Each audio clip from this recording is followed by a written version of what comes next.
நேத்து ஒரு செய்தியை கேட்ட பாருங்களேன். ஒரு பெரிய கர்நாடகா மாநிலத்துல பெரிய பணக்காரர். அவர் வந்து கஷ்டப்பட்டு முன்னுக்கு வந்த மனுஷன். அவரு ஒரு கார் வாங்கினாராம். அப்படின்னா இது வரைக்கும் ஒரு ஆக்சிடென்டே ஆனது இல்ல. அந்த கார்ல இருந்து ஒருத்தன் கூட செத்து போனது கிடையாது, ஒருத்தன் கூட மரிச்சது கிடையாதான். அவர் தன்னுடைய சேஃப்டிக்காக ஒரு பெரிய ஒரு 1.25 கோடி ரேஞ்சில் ஒரு கார், புது கார் போட்ட உடனே முதல்ல அவர் தான் புக் பண்றாரு.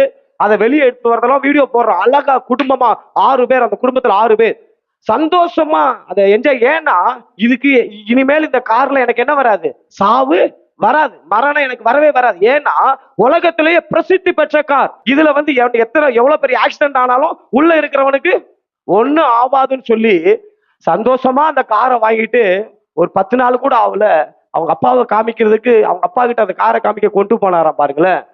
திடீர்னு போயிட்டு இருக்கும்போது இந்த பக்கத்துல போயிருந்த கண்டெய்னர் அந்த வண்டி மேல விழுந்து கார் சட்னியா ஆகி 6 பேரும் மறிச்சு போயிட்டாங்க. புரியுதா உங்களுக்கு? அப்போ பணத்தினாலேயோ எந்த பாதுகாப்புமே கிடையாது, துர்ச்செய்தி நிறைந்த உலகம். ஆனா இயேசு எனக்குள்ள இருக்கிறது ஒரு பெரிய பாதுகாப்பு. புரிஞ்சவங்க மட்டும் கையை உயர்த்த வரலையா சொல்லுங்களேன். பெரிய ராஜா சொல்றாருங்க, நான் பிழைத்து இருக்கும்படி உமது இரக்கம் கிடைக்கணும். எத்தனை பேர் ஆமே சொல்றீங்க? நான் வாழ்வதற்கு உங்க இரக்கம் கிடைக்கணும். அவ்வளவு சேஃப்டியா பார்த்து அந்த கார் ஆக்சிடென்ட் ஆகி, நான் யோசிச்சு பார்த்தேன், அவ்வளவு சேஃப்டியா இருக்கிற அந்த கார் ஆக்சிடென்ட் ஆகி 6 பேர் மறிச்சிருக்கிறாங்களே. என் கார் அடிபட்டதுல நான் சொல்றேன், இது ஒண்ணு அவ்வளவு பெரிய ஸ்பெஷல் கார்லாம் கிடையாது. ஆனா என் கர்த்தர் அந்த காருக்கு முன்னாடி கையை தட்டி நன்றி சொல்லுங்க. எனக்குன்னு சொல்லல, உங்க ஒவ்வொருவர். அத பைபிள் சொல்லுது, என் சமூகம் நான் உனக்கு முன்னே சென்று.